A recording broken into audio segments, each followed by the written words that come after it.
The solver tool will allow you to optimize a value that depends on other values and calculations. Before you use the solver tool, you'll need to make sure that you've put it as one of your add-ins.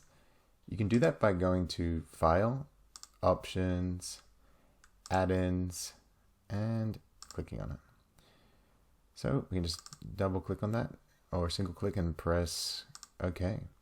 And now we've got it here in our Analyze tools. So let's use the solver tool to optimize a value that depends on other values in its calculation.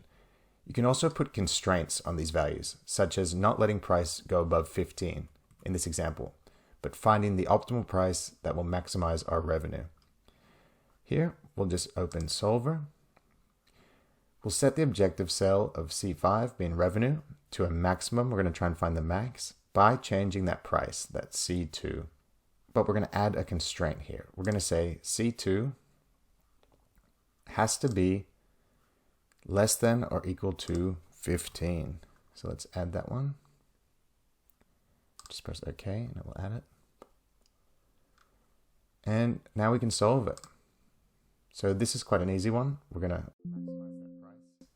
up to 15 and it will take our revenue to 1500. But this is a really useful tool when the formula is a lot more complex than this. It can still be really handy.